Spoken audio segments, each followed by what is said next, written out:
I flew across the country with nothing but a suitcase, an old coat, and a heart that beat with both pride and exhaustion.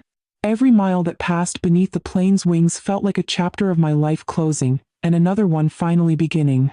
I stared out the small window, my hands clutching a photo of my son in his first school uniform, missing front tooth and all.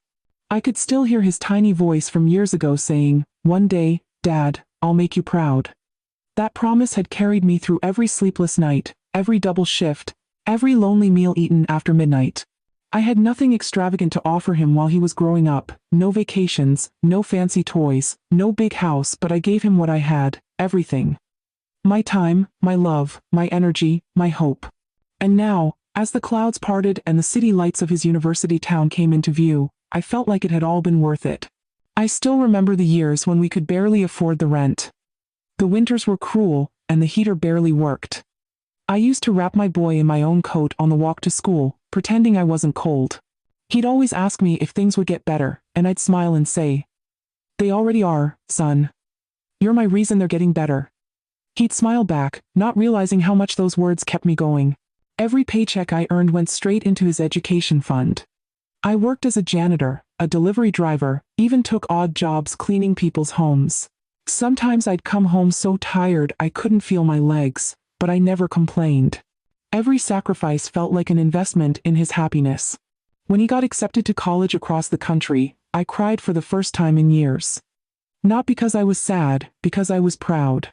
My son, the same boy who used to help me carry groceries up the stairs, was now walking into a future I could only dream of. The acceptance letter felt like a trophy for both of us. I told everyone at work. I showed the letter to my neighbors. I even framed it and placed it near my bedside. It reminded me every morning that my love hadn't been wasted. I started saving again, little by little, for the day I could watch him graduate. I imagined sitting in the audience, clapping until my hands hurt, maybe even crying a little, when they called his name. That image kept me alive on days when my body ached too much to get out of bed. The night before my flight, I barely slept. I ironed my only formal shirt, the same one I wore to church on special occasions. It had a small tear at the cuff, but I sewed it neatly. I polished my shoes even though the leather was cracked. I didn't have much, but I wanted to look presentable for my son. I packed a small gift I had saved up for a wristwatch engraved with the words, "For the man you've become." It wasn't expensive, but it carried my heart in every letter. I couldn't wait to give it to him. I imagined his face lighting up, the way it used to when he was little, and I surprised him with candy after school. When I boarded the plane, I sat by the window and watched the world pass beneath me. I kept thinking about how far we had both come. From a tiny apartment, with a leaking roof, to a graduation hall, filled with applause and promise. I thought about how proud his mother would have been if she were still here to see this day. She had passed away when he was 12, leaving me to raise him alone. It wasn't easy, but we made it through. Every success of his felt like a victory for her memory too. I whispered a quiet prayer before closing my eyes. Lord, let him feel how proud I am. Let him know he was worth everything. The train from the airport to the campus was crowded, but I didn't mind. I smiled at strangers, holding my son's photo close, my heart too full to be tired.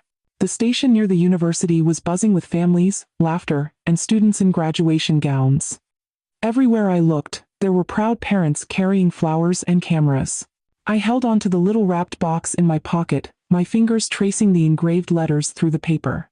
I rehearsed what I would say when I saw him, maybe something simple like, "You did it, son," or, "I always knew you could."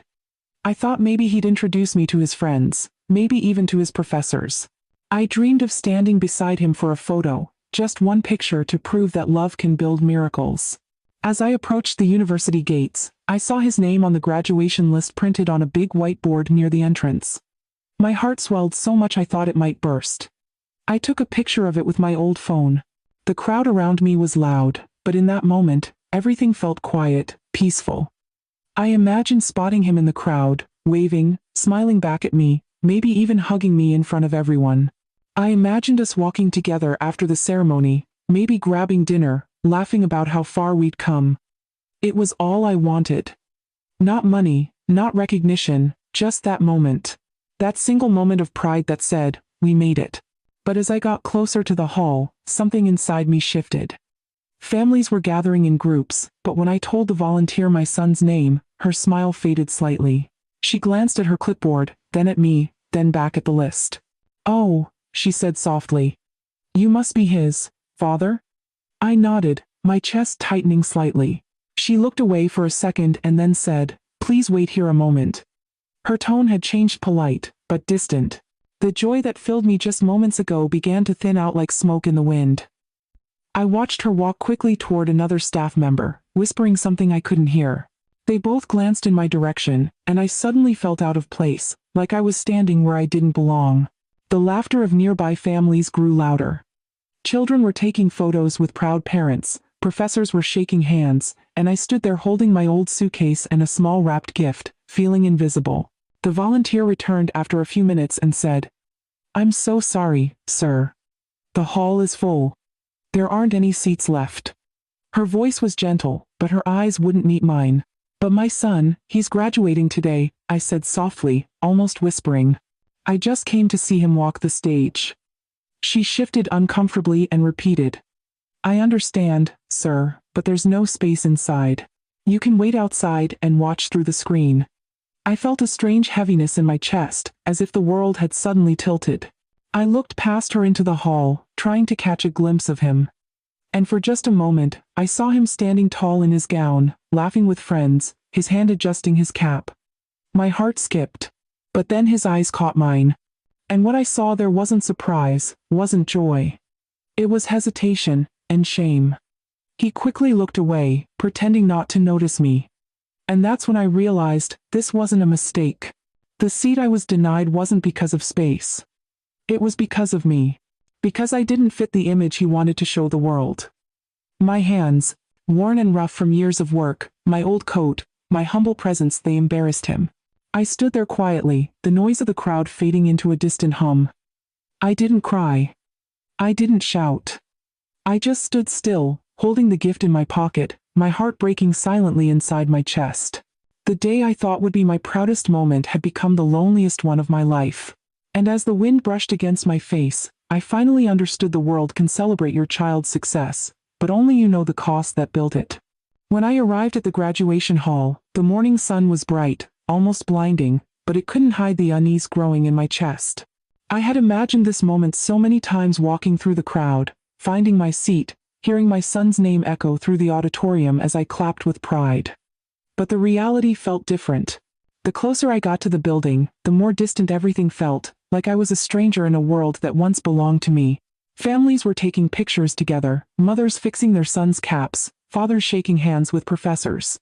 I stood there with my worn suitcase and small gift, smiling politely as people brushed past me. No one knew who I was, and for the first time in my life, I felt invisible. When I finally reached the entrance, a young woman in a bright blue volunteer shirt greeted me with a professional smile. "Good morning, sir, may I see your invitation pass?" she asked. I froze for a second. Invitation pass? I hadn't known there was one.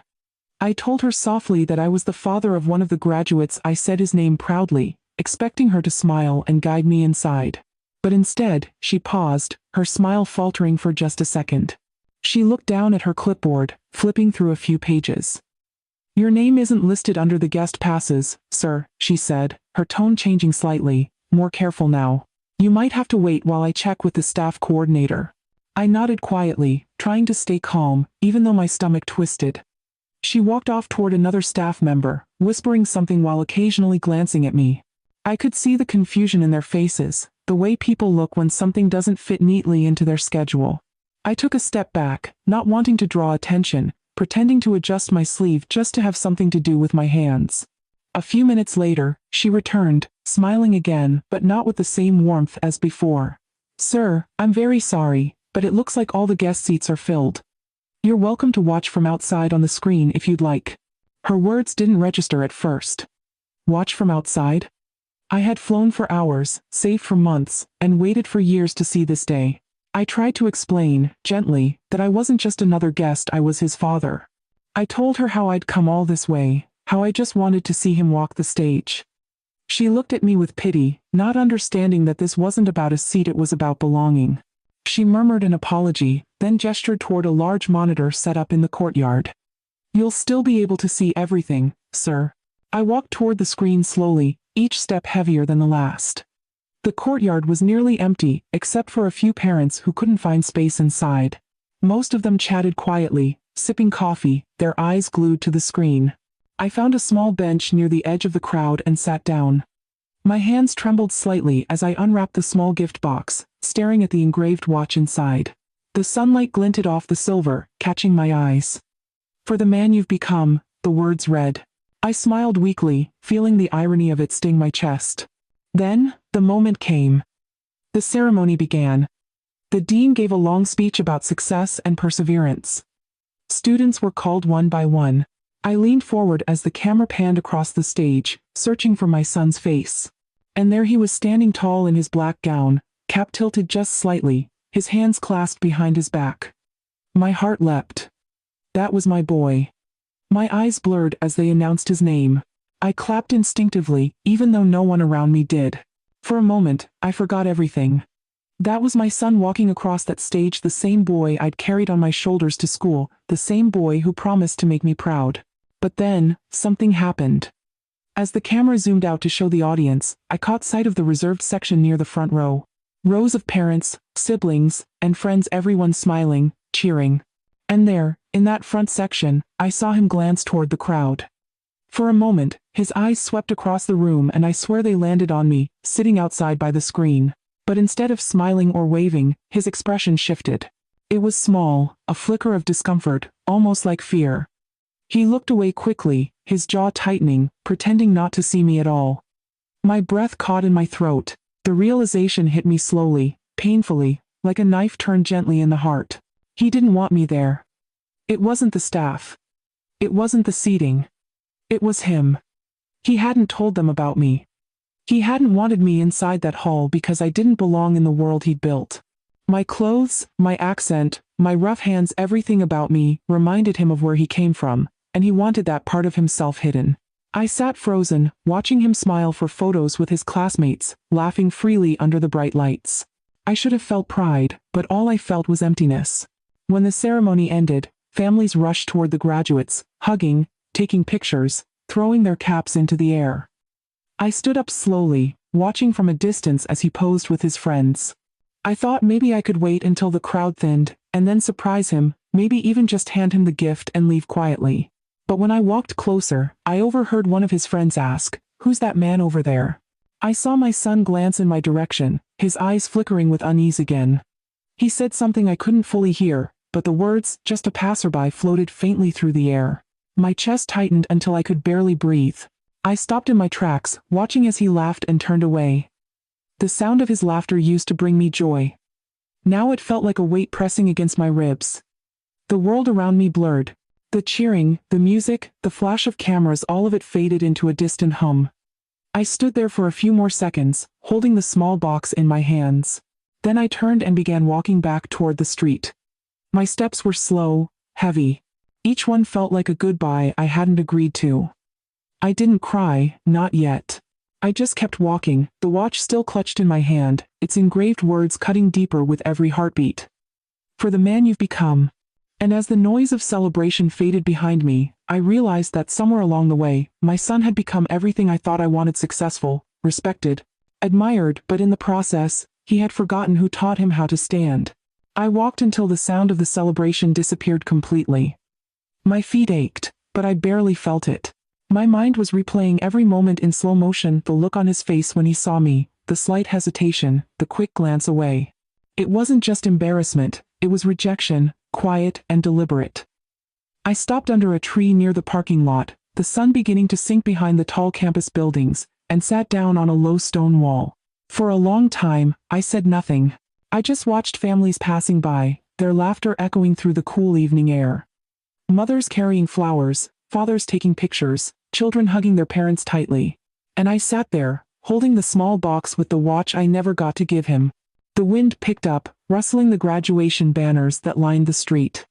My coat flapped against my legs, and I pulled it tighter around me. For the first time in a long time, I felt small, not because I had failed, but because love had no place to go. I had spent my entire life believing that love, sacrifice, and patience would be enough to earn someone's pride. But that day, I learned something that broke me quietly inside. Love without respect becomes invisible. You can pour your soul into someone, but if they stop seeing your worth, even your greatest sacrifices become background noise. I thought of all the years I'd told myself I was doing this for him. Every long night, every extra shift, every missed meal, it was always for him. But maybe somewhere along the way, I had taught him that my worth was only in what I could give, not in who I was. Maybe I made it too easy for him to forget I was human. Maybe by giving everything, I'd left nothing behind that demanded respect. That thought stung worse than anything he'd done. It wasn't just about the seat, or the words he didn't say. It was about how easily he could erase me from his world. I sat there watching the graduates walk by in their black gowns, laughing, shouting, posing for pictures.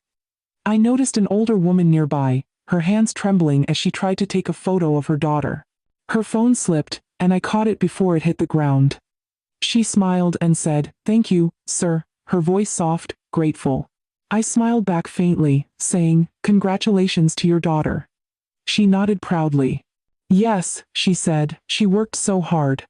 I'm just happy I got to see her day." Those words lingered in my mind. Happy I got to see her day. That's all I wanted too. Not applause. Not recognition. Just a place in the audience, a moment to clap for my child. When she walked away, I stood there for a long time, staring at the watch in my hands. The engraving caught the light of the setting Sunday. "For the man you've become." I whispered the words slowly, almost like a prayer. The man he'd become. Proud, distant, successful, and ashamed of me. I felt tears sting the corners of my eyes, but I refused to let them fall. Crying wouldn't change anything. Pain wouldn't rewrite the story. All I could do now was accept what was. As the evening air grew colder, I began walking again, not knowing exactly where I was going. The campus lights flickered on, one by one, turning the pathways golden.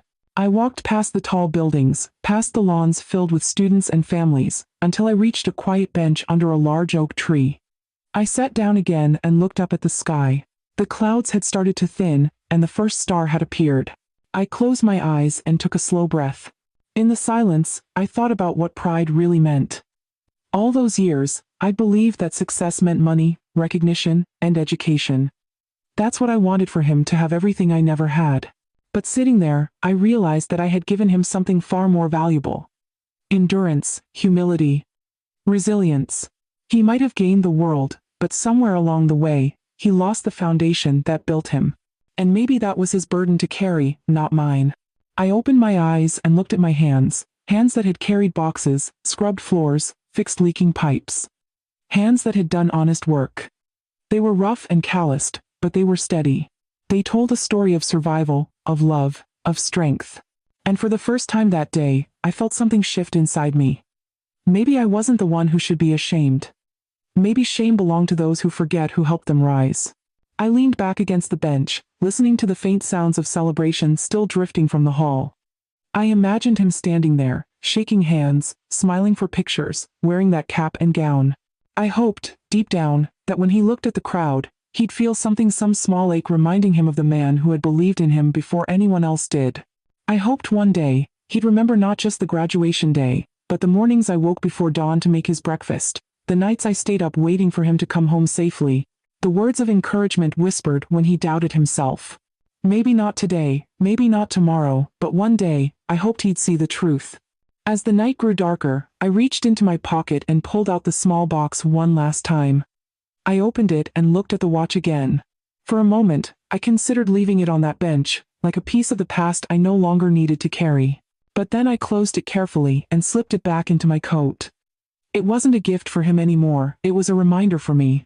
A reminder that love can exist even when it isn't returned, that dignity doesn't vanish in the face of rejection.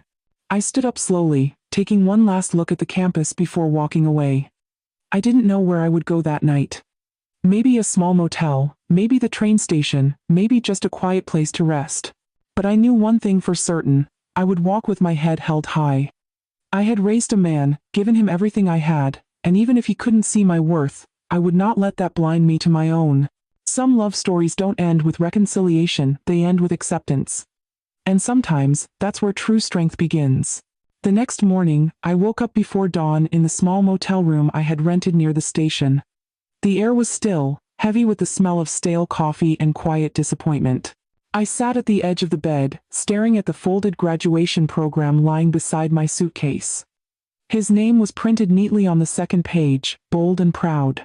I ran my thumb over it slowly, feeling the weight of everything that name had cost me. For a moment, I thought about packing my things and heading straight back home. Pretend it never happened. Just another memory to bury under all the others. But something inside me resisted that thought. Maybe it was pride, or maybe it was love refusing to die quietly. Either way, I couldn't just leave. Not yet. I walked to the small cafe down the street, the one that opened early for travelers.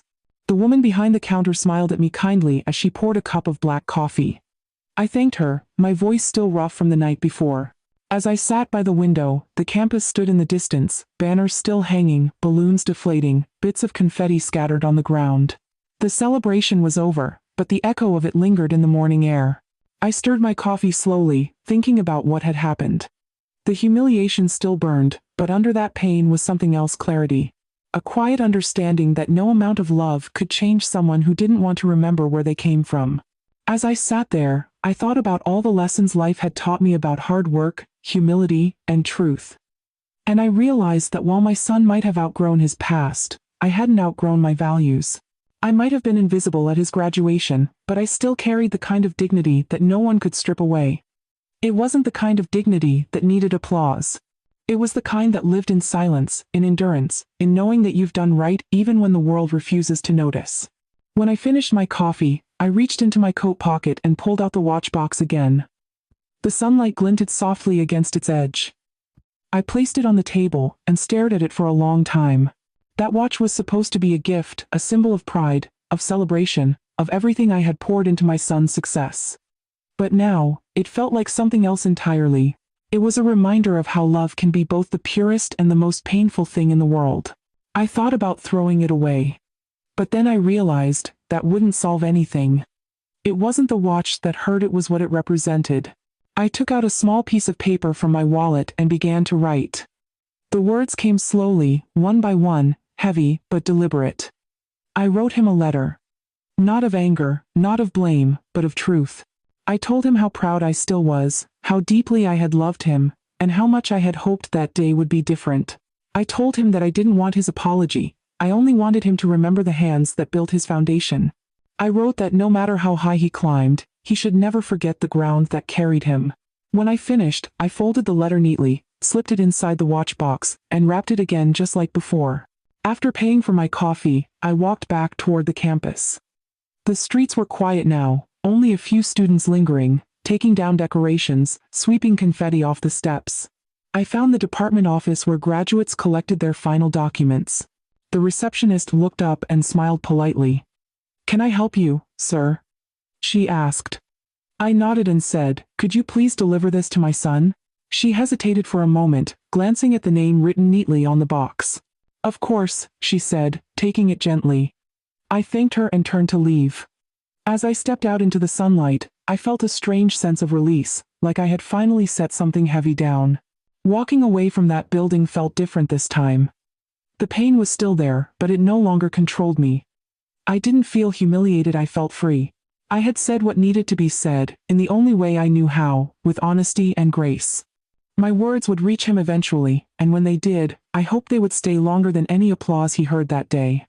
As I made my way back to the station, my phone buzzed with a notification. It was a message from one of my old friends back home. He had seen a photo online, a group picture from the graduation ceremony. There was my son, standing tall among his peers, smiling for the camera. But there was something about that photo that caught everyone's attention. The caption read, "Behind every success is a story of sacrifice." And just below, someone had commented, "He didn't mention his father." It spread quietly, the way truth often does. People began asking questions, small at first, but persistent.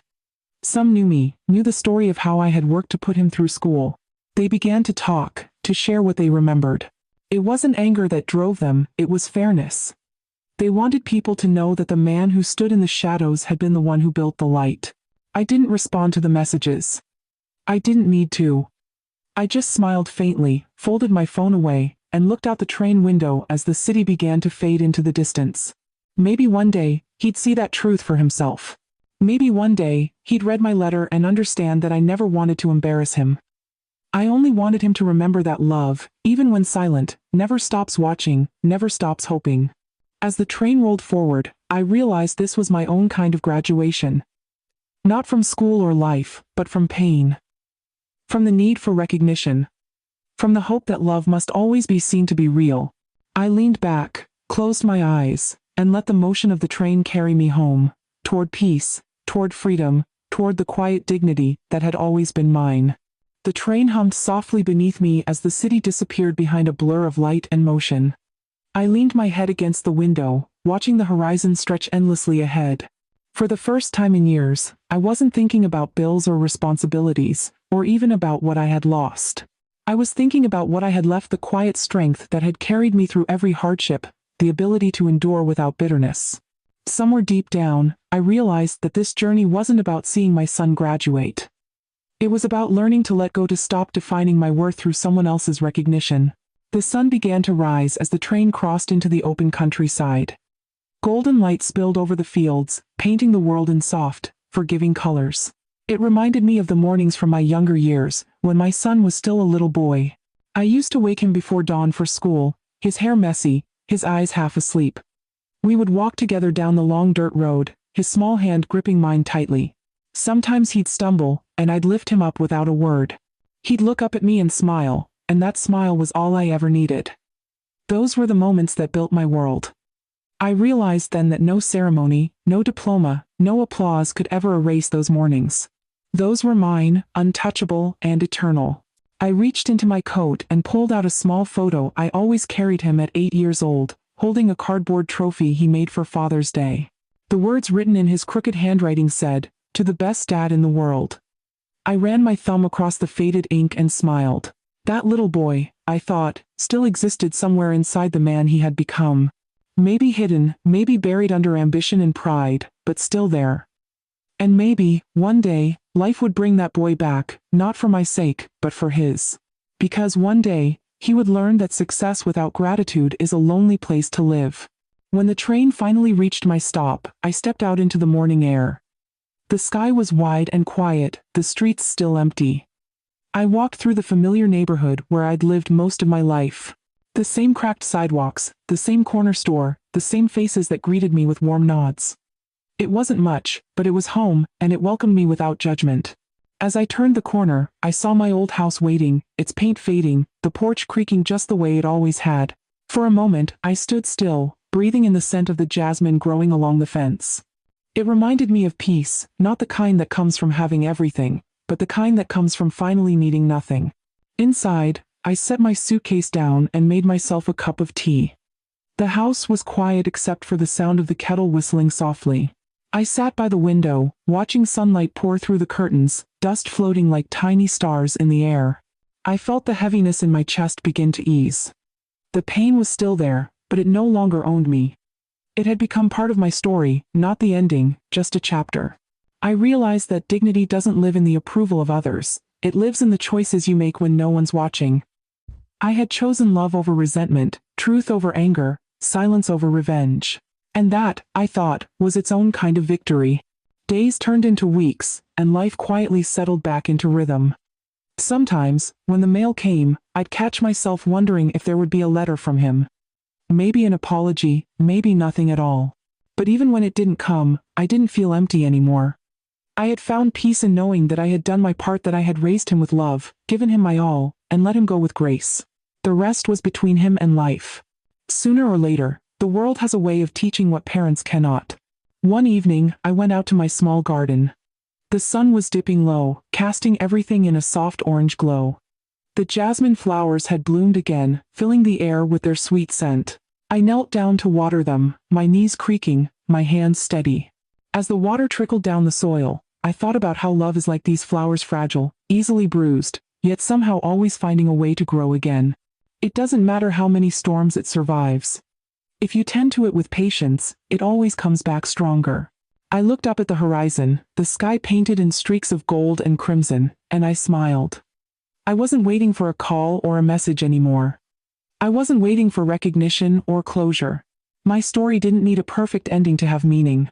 It was enough that I had loved deeply, worked honestly, and walked through pain without letting it harden my heart.